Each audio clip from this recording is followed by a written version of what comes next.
Welcome back to the Pillow Fort podcast. I didn't say anything. I know you didn't. I can't deal with this, though. Jesse likes that this moves around, by the way. I'm sure he does. He takes great joy in it. I don't know where to put my arm. In your butt. Okay, I'm just gonna go here. Oh, shoot, it was rolling. That's fine. I'm just gonna keep going. Embarrassing. At 30, I'm gonna start.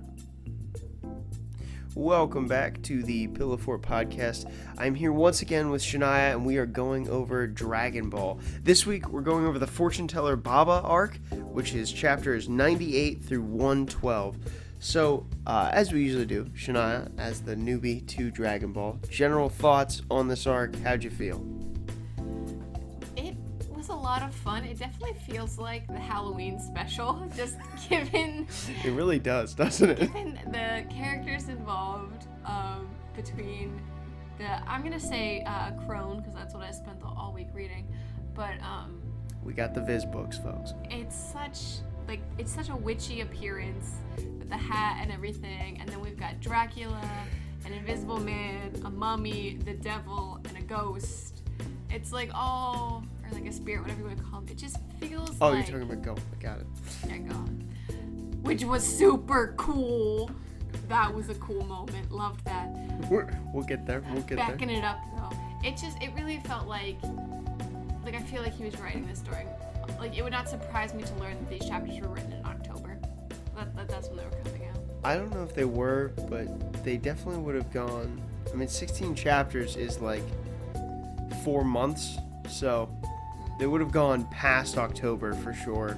He Can may we have. really limit the Halloween season though. I think it's definitely Halloween themed, but I don't know that he had to do it in Halloween. I actually don't know when this came out, like season wise, but You know, it was probably another dartboard experiment. What do little boys like?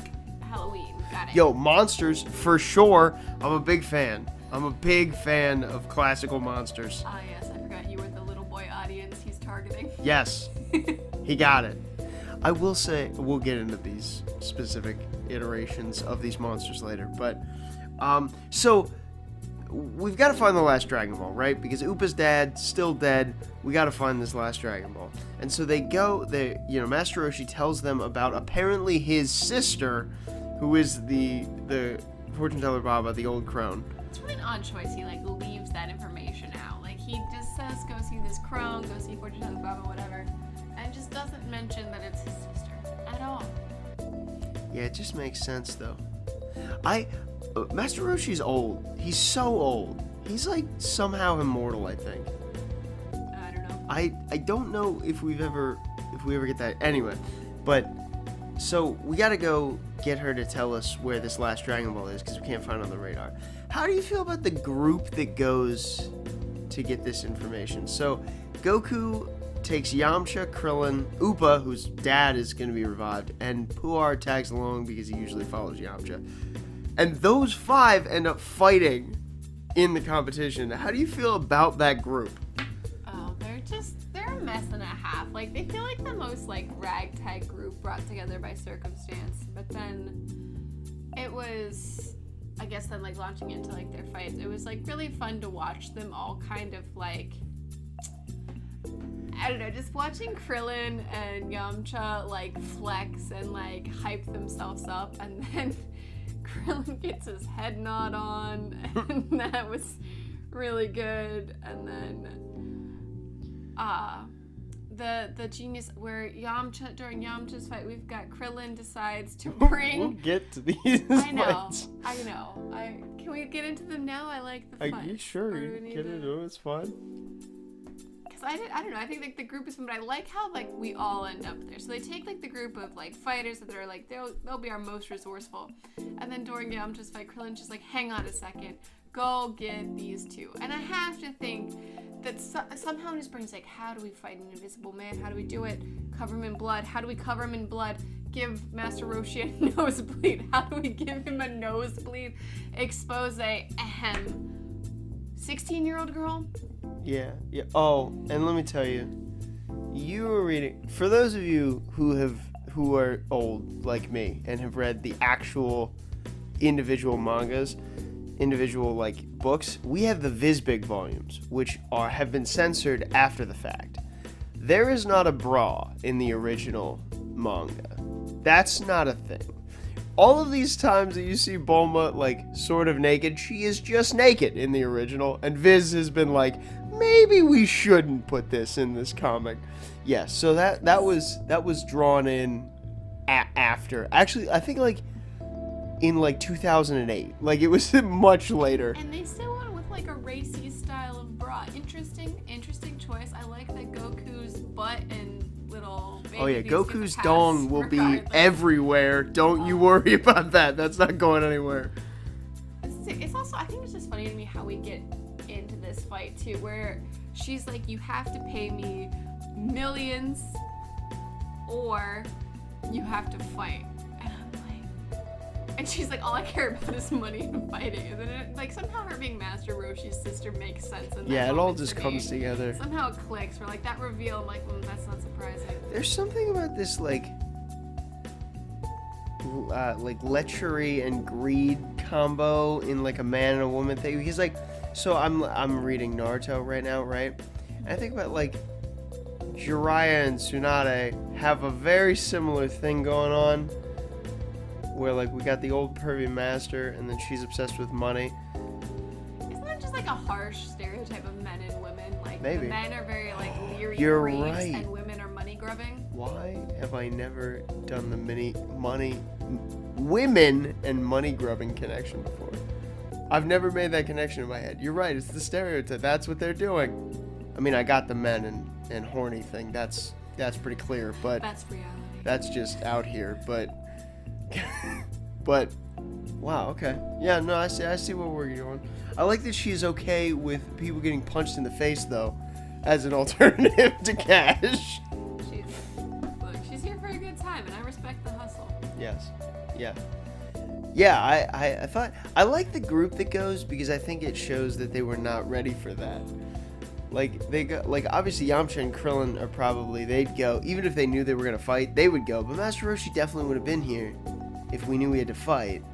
You think so? I mean, I don't know. over the floating cat that can't do anything and a literal just Indian child. Yeah, but those two weren't in the initial lineup to fight anyway. So like, Would you say Native American child? Because this is not American. What is Upa? a native? Native? Okay. I'm gonna go All right. native. The native child. I'm just saying, like, Indigenous, even. he just doesn't. He can't do anything. His arms and legs are so short that it doesn't look like he can pack much of a punch. But they I mean, still they help made out. a good duo. But like, that's why I like this group is because it shows like we're not prepared, but we have to come up with plans on the fly. They are clever little geniuses. Yes, and so they elect to fight, and the first combatant, like you said, is Count Dracula. I don't love this iteration of Dracula. First of all, I would like to say I'm a huge vampire fan. Vampires are the best mythical monsters. I think they did my boy Dracula dirty on this one. It was a weird iteration. The way he bit. Honestly, what bothered me, I think, most is when he bit Krillin's head and there were multiple holes. I'm like, you get 2 vampire fangs. He You has get other 2. teeth. though. No, but they shouldn't all be able to pierce, and I'm calling a flag on that play. Yeah, Krillin really bit the dust on this one. I mean, Whatevs. he did not. He did not do great. He just got stomped by Dracula, or bitten, and bled out. Yeah, he did not do well. But I like the Puarupa team that just, what did they, binge garlic, Okay. and then Yeah. one of the men just stood with his arms out. Oh. I'm a cross. That was When perfect. you can't just. When Upa just stands there with his arms out, I'm a cross.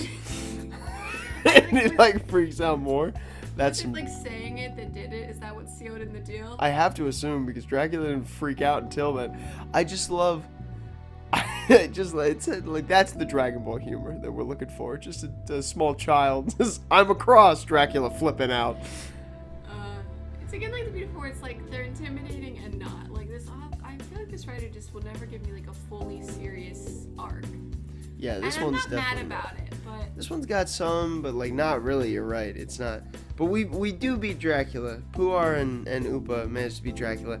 Now, it feels unwise to just like retire them then, because like they can't participate now after that, because they essentially like opt out.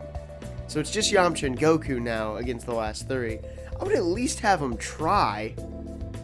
I mean, Yamcha's incredibly cocky, so that's part of it. Also, it seems like, given the different circumstances, the Crown is like not super worried about rules as much as she wants to see fighting. So like, I don't know that there was like a clearly set out like, oh, if you choose not to fight, you can't come back in. At most, I think like the stricter rule was like, if you're like knocked out, then you're out. So like Krillin getting extinguished. So you're saying worst case scenario, we're gonna pull Upa and Puar back in, maybe separately. I mean, you don't want them to be your reserve. but I Send mean, the you gotta small have someone- indigenous child alone against the literal devil. I Right, just, that's right. so Yamcha fights the Invisible Man, right? And we've already discussed the solution to that problem. Very Dragon Ball, not serious at all. This is not martial arts. This is comedy, is what this is. But like Yamcha's tough though. I mean, he swamped him once he could see him. Oh yeah, I did really like that. Wolfang Fist coming in for the win. I'm just so fun. You like Yamcha a lot? I think he's fun to see. Sometimes his interactions with Bulma are funny too, where she's like yelling at him to do better, and I'm like, you could not do well in here, Bulma. So maybe calm down. Wait a minute, you're like, Bulma, shut up. You can't fight? That's your answer? Kinda, yeah. They are literally fighting monsters, and you're like, come on, you weakling. Oh, I'm not saying that like I could. I'm just saying she's talking a lot of smack to Yamcha when she could not hang for a minute. That's fair. That's fair. So after the fight with Invisible Man, right, we get sent to an area called the Devil's Cesspool. At least that's what the Viz translation calls it. Love that. I think it's the Devil's Toilet. I'm not sure. I mean, that's the clear indication.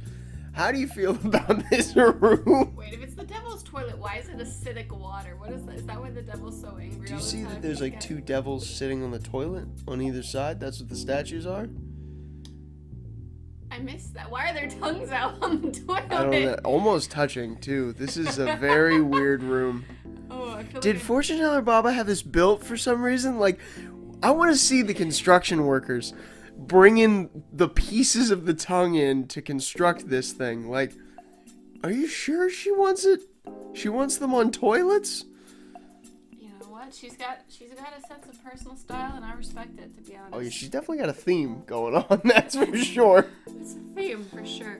But yeah, it's a fun room. Intimidating stakes, you know. Yeah, I think it just like it sets up for like a different kind of like competition. Because like it's not just a straight up arena that we've seen a lot throughout the series. It's like now you can't fall off the sides. Like there's a little bit of difference. It doesn't actually, I think, end up making that big of a difference because it just seems like they are just regular fights again. Mm-hmm. But it's cool to like have that, I guess. Yeah. And so Yamcha fights the Mummy. How do you feel about Yamcha versus the Mummy? The mommy. The Mummy? What? Am I saying it weird? That one you had said it like mommy, like he's fighting a mom. It's just, how do you feel about Yamcha versus Cheryl from Apartment 3? No. Just that. The mummy was really Don't make good. fun of me about this. Always. No, it was a good fight. I'm gonna be honest. That fight like doesn't stand out to me as much as like the Goku verse. Like, it was just the far superior fight. Oh yeah, Goku steps up, and we're in it now. Oh yeah, that was rough. Like Goku just like revealing like his powers, because like no one has like seen him fight recently. Like, because we saw the whole like Red Army fight, or Yeah, Red Ribbon Army. Red Ribbon Army. We saw that whole fight, and so we know how strong he is, and we've seen him become that strong. But this is like the grand reveal to everyone else, and they're like, "What? What is he doing?" So it was really cool. High power. Again, Yeah, I love that one he gets punch. Yeah, one punch man. Okay, I don't think you've read that, I but haven't, all right. no. Or have you watched it even? No. No, you have no idea what that I'm is. just making fun references. Okay, um, awesome. love it. No, but I like. What was it? Dang it. Totally blanking. I still like his approach is to get the absolute tar beat out of him, and then he goes, "Now it's my turn." This is a genius. This is a martial arts genius. Okay, little throwback, to go back from these fights for a minute. I want to go back to a moment that I love with my little simple-minded Goku, is when he brings what is the native child's name? Upa? Upa. I was gonna call him Pua for some reason. Upa. Who is from? Pua's from Moana. Anyways, Upa. Shania's a big fan of Moana, We don't folks. need to talk about that. Anyway, but Krillin says she's cute, and Goku's the one that goes, "You're a boy, right?" And when he goes, "Yes," Goku goes, "I'm learning how to tell without the pat." Or he says, "I'm learning how to tell by just looking." And I just love it so much. He's like so proud. He's like proud of himself. He's impressed that he's come this far. Like, and you know what? Good on him. You know, Got it right. he's trying to cope with society, and it's working. He's making it. It's rough out here. I love Upa is a little. It could go either way. You know what I mean? You could tell me Upa's a girl, and I would believe it. Oh, a young child with the long hair. Like, no, I get it. It's just funny to me that Goku knew. Krillin was ready to go though. I Krillin was like. like, hey. Why Krillin is like upsettingly ready to go with all people. I don't know what is happening with him. I mean, look at his mentor. Standards are low on Krillin. Yeah, but like even Master Roshi is like, there's an age. Like I'm just Is not. there- Well, here's the There's thing. a stage of physical development that I'm not going to. Okay, This is well, like. Master Roshi has to thi- hit like societally appropriate age. This is like the whole thing with Oolong, right? Where he just gets a bunch of what I have to assume are kindergartners that like bully him in his cave. like it's just like it does. Oolong, why are these the people that you've abducted? This is your whole thing would be very effective on anyone else but like literal kindergartners. And what are you doing with them? I just don't I understand. get the impression that they're closer in age, and that's the thing. Like Krillin is younger, like Goku, Sure. and so Upa's like around that age. So it's not out of left field for him to be attracted to someone like that age, because that's his age range. It would be even more alarming. We might finally throw a flag on Master Roshi for that one. Ugh.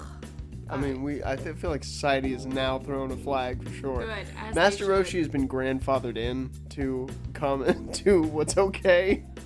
It's just so old that everyone kind of accepts it. Well, now fast forwarding back to our fights then. Fast forward. Okay, sure. Fast forwarding back. Whatever. That's not the right Go word. forward, backwards, whatever. I wanted to call back Goku to that moment. slaps the mummy. Mummy. Yeah, so that's really good. And then that brings us to like the devil fight, right? Let's talk about the devil. Let's just stop and talk about the devil. I- What is this? Is this a guy in a suit? I'm led to believe that we have the real devil here. I'm not I- sure that he why? is a heaven and hell kind of devil. I don't know that exists in this world. I don't want to tell you. I do know. But I don't want to tell you. But I have to consider he's some type of real deal, even given his powers that he has. Also, shout out to my boy Goku, who either does, according to Master Roshi, does not have any evil in his heart, or just not a thought to be found. Yeah. And to be honest with you, I don't know which my vote is. I think he it's can- both, to be honest. Yeah, it's definitely both. He can ride Kenton, so we know he's got a pure heart. So it's just Oh, like that's true. there's literally just no evil in him, which is crazy, and I gotta remember that for later. But there's Shout out to my boy Goku. then. just I thought that was a cool moment too. But here's the thing about the devil though. He's won the World Martial Arts Tournament twice before, is what they say. So, like, does the devil just show up sometimes and, like, compete in a martial arts tournament and then peace out again? Like, Well, I don't know about martial arts, but there was a time he went down to Georgia and got into a fiddle contest. So you have all of literature to pick a time where the devil interacts with humans. And I would like to talk about the time we went down to Georgia. All right. Looking for a soul to steal. Yeah, okay, let's not sing this song. Anyway. I'm proud of that. Not this devil. Hashtag not my devil. I just... This... yeah, I just have a lot of questions about this guy. The evil beam is upsettingly effective on probably everyone else. I mean, everyone's scared. Even the crone is like, don't go that far. The crone's like, I didn't want you to blow him up. Just hurt him. I'm not here for death. I'm here for destruction. Yeah, she's like, too far, too far. What was the safe word? Hippo, hippo. He's trying to hit this. That's the crone's safe word. That's what I know. Is that revealed later? Is that canon? That is not canon. That's a Luke original right there. Beautiful. Yeah, so he beats the devil too. And then we see the last contestant, which I don't know. I don't think we have to be suspenseful about this. Is Son Gohan, the guy who keeps calling his grandpa. I was so baffled. So first of all, leading up to this, like, and seeing the side of the mask, there was something about like how Gohan was drawn behind the mask that made him sort of look like Master Roshi to me. And I knew it wasn't Master Roshi, but I'm like, are we did about that to pull already. out like a third, like a brother, like a twin brother? We're like, oh, we're collecting Master Roshi's family right now. Master Roshi's alter ego is Jackie Chun. We've done this already. I know. But then when it was revealed to be, revealed to be Gohan, first of all, I thought it was like really sweet where Goku's like describing his smell as being like a friendly smell. Oh, wasn't it so cool? I loved that a lot. Did you? Oh, I'm sorry. Go ahead. That I love Master Roshi slowly piecing it together with like the tail thing and everything else like that. I don't know, but it was just so sweet, like the reveal. One, him accidentally ripping off Goku's tail and being like, I told you to train this thing. I'm like, has he supposed to been doing like tail workouts this whole time? Is this the real problem? What is the practical way one trains? What's the deal with his tail that it just like breaks off and there's like no bleeding, there's no damage done? It it's seems just... very detachable, right? It feels too detachable. For like an appendage we have seen him hang from. It feels very detachable. Yeah, I'm not comfortable with his tail. But the reveal... It's like a gecko. You could take it off and it'll grow it back. Like... The gecko gorilla. Am I supposed to... Is that a thing? Am I supposed to know what a gecko gorilla is? No. Okay. I just found it pretty fun alliteration. Okay, alright. Good, gecko gorilla. But, no, with the reveal, I was like almost really impressed because I thought this meant somehow Gohan had been alive this whole time and you had managed to keep it from me, which would have been amazing. But I should have known better. I kept it from you that he came back at all? Sure, but I mean, he's still dead. And it was just, I don't know, it was like such a sweet, like, it was like a hard fight, then a sweet reunion, and then like the conversation. I love Gohan, like, very quietly to Master Roshi, like, has he been doing that monkey thing again lately? Yeah. And then Roshi's like, nah, not since like blew up the moon. And I'm like, when are we gonna face like real world ramifications? When have the tides changed? Like something's going wrong in this world right? It should be. I don't know if it is. We'll see. We'll see if there's repercussions for that. But I think that oh, this is what I wanted to ask. Is there a point where you were like, this is Gohan? Where you no, knew? Not at all. Not until they said it. Not until the face was out and they said it. Okay, all right. So they got you the whole time. That's good. Yeah, because I was like, trying to figure out who would already know. But like, I guess in my head, I didn't know in this world like what our opportunities were, what our options were. Yeah. So I didn't know that like bringing someone back was an option. That's fair, and we did learn that in this arc that like supposedly, if you're dead, you can come back for one day. If you know, like, Fortune Teller Baba.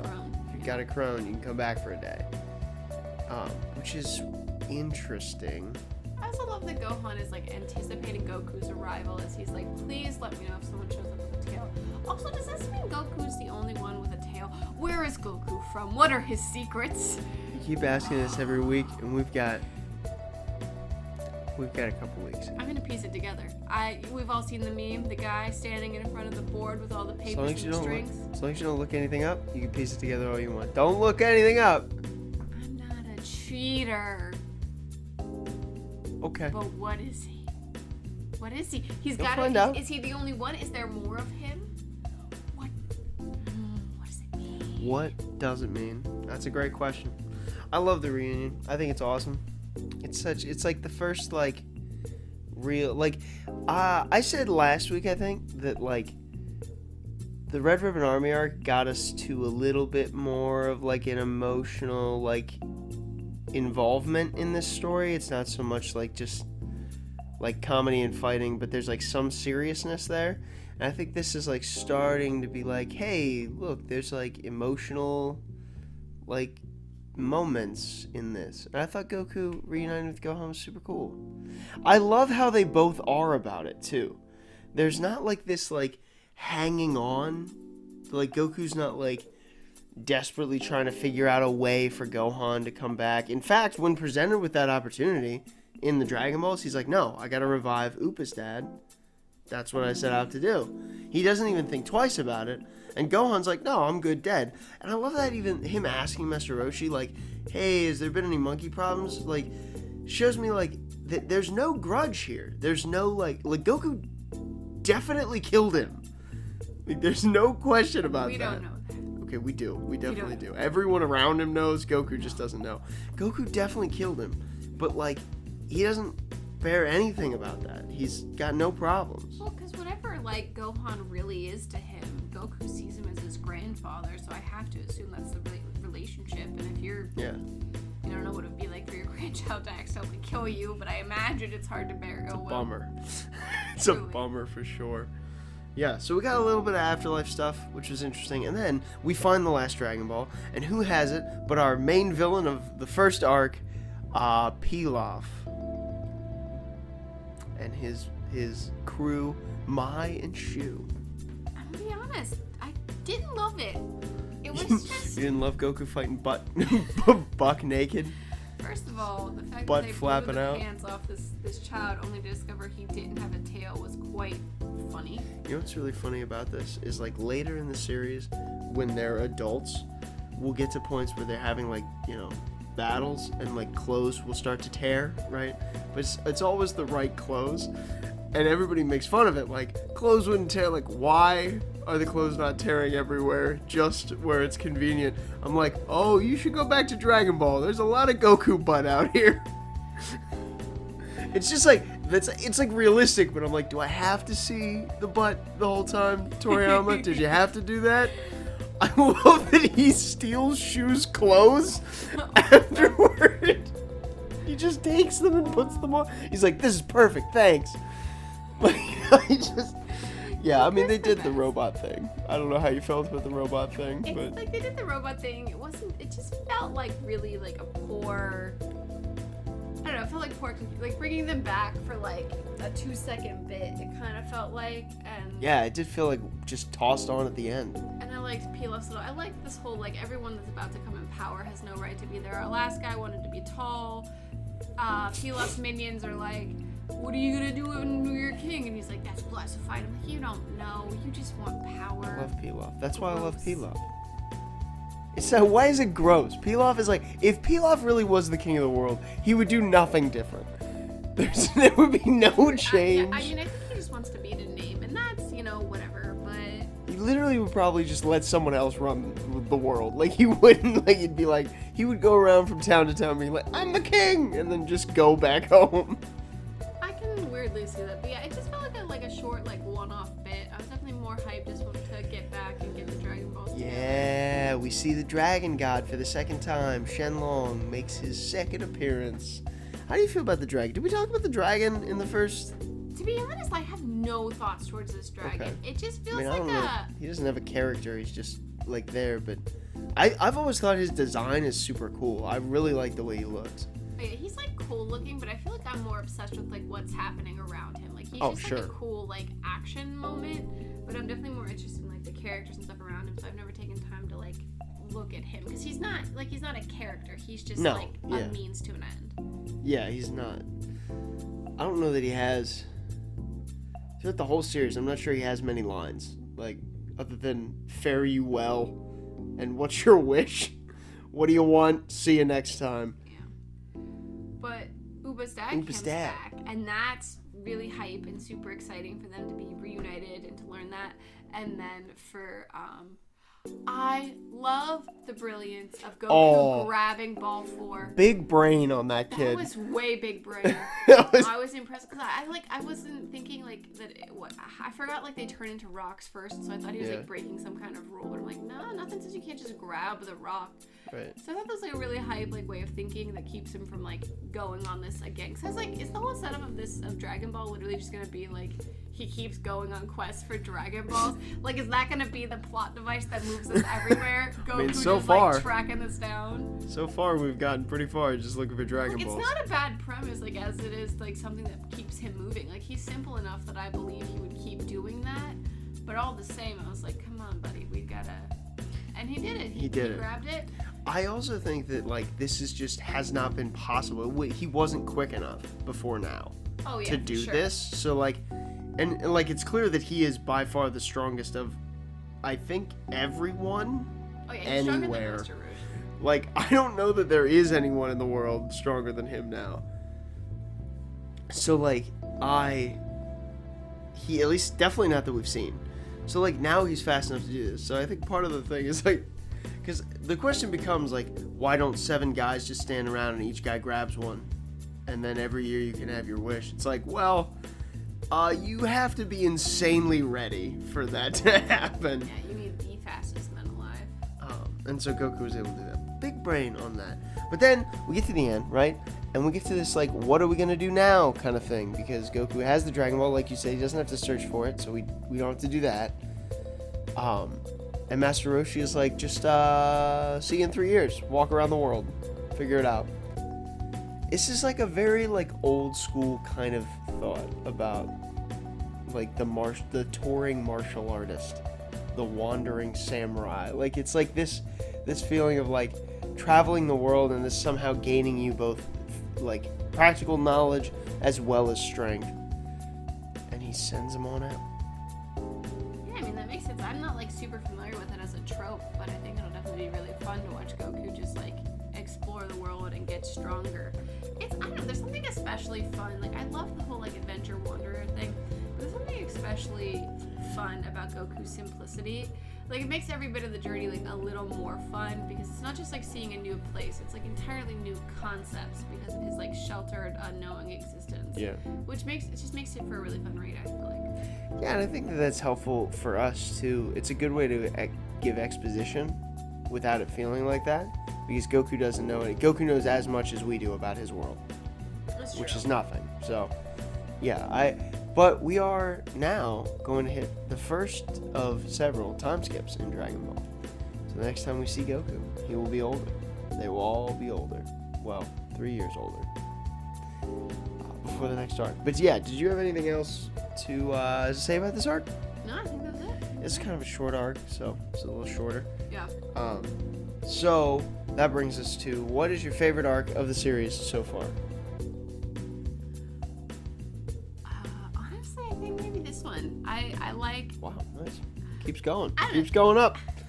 There's just something goofy about I know I've like bagged on him a little bit, but there's something like goofy about all like the Halloween themed like fighters, and plus just seeing Goku be like so strong, and like the reunion with Gohan was really cool, and like realizing like he like got his Dragon Ball now and he's gonna be able to keep it. Hopefully, I'm sure someone's gonna come for it eventually. But series is called Dragon Ball. Yeah, but no, I don't know. It's just a really cool, like really feel good arc. Yeah, mine's still the World Tournament arc. It's the first World Tournament. Naturally. I still don't think this tops that, but we'll see if next week does. Who's your shining star? Why are you looking at my shining star list? I see you. I look where I want to look. What's your shining star? Go with Upa. Upa. Okay, that cross move really got you. It was so good. It was so good. I like that he was useful, especially because like I feel like he wanted to be a brave warrior, and he got to do his part. He's gonna get it. And he goes, I'm a cross, and something about that was like perfect. Like, is he 5? I hope he's 5. I think he might be 5. He's makes very Krillin young. a little creepier. Well, I think he's like he's probably like 10 or 12, like them. He feels 5. He does feel and 5. And that makes it more adorable to me, honestly. So He does yeah, feel he's very my good. shining star. Yeah, mine is Baba. I just like, I love the aesthetic. I love what she's established here. I love that she's built just, Spooky vibes only. yeah, I love what she's done with the place. It's such an interesting existence. Yeah, no, she's a good one. And I think she teaches us a little bit about how the rest of, like, leans into what the rest of the series is going to be able to lean into now, because she's kind of opened this door to, okay, what does death in this universe mean? Because and we raised Upa's dad from the dead, like Upa's dad's back, so we've already kind of started playing with that. So I think it's interesting. But yeah, she's my shining star Nice. because this is her arc after all. So next week we will be doing the 22nd World Tournament arc, which is chapters 113 to 134. So a little bit longer than this one, but we should still be able to do it in a week. So thanks guys so much for listening, and until we catch you next time,